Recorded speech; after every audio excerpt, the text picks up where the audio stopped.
রাজধানীর পুরান ঢাকার চক বাজার। মূলত একটা সময় ঢাকা বলতে এই এলাকাটাই বোঝাতো, এবং মূল যে ঢাকা, ঢাকা বলতে এই পুরান ঢাকাই ছিল তখন।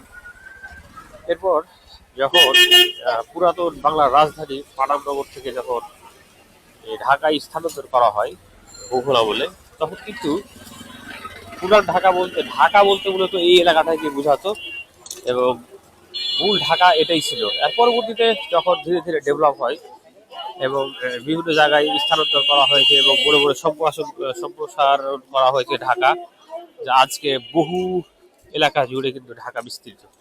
তো আমি এখন আছি ঢাকার চক বাজারে।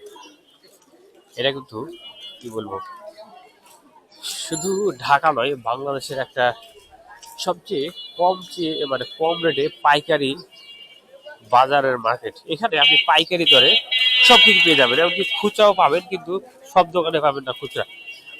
কারণটা হচ্ছে এখানে অল্প দামে বেশি জিনিসপত্র দেওয়া হয়। যারা ব্যবসা করে তারা হচ্ছে এখানে ক্রয়ের জন্য আসে। তো রাস্তাগুলো সেরকম ভালো না আর কি, সব জায়গায় খোঁড়াখুড়ি চলে ঢাকা শহরের। তো এটা আর বাদ যাবে কেন, ঢাকার চিত্র যেটা আর কি।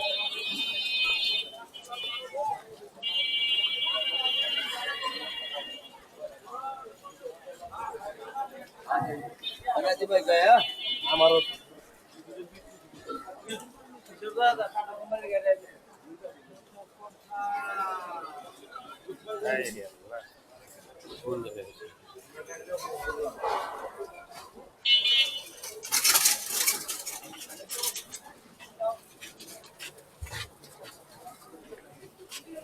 কোন জায়গায় আসলাম রে ভাই?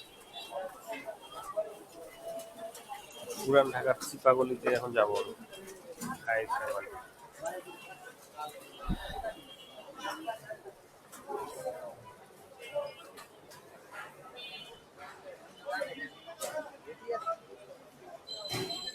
তো এই দুর্গন্ধ ছড়াই গেছে রাস্তাতে।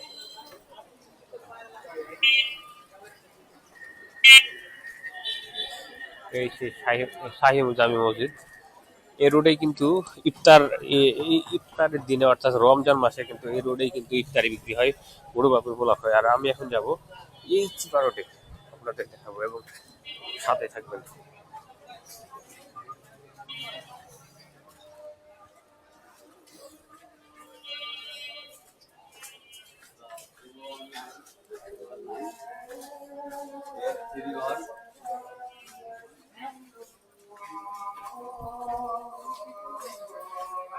দেখুন কি সরু গলি,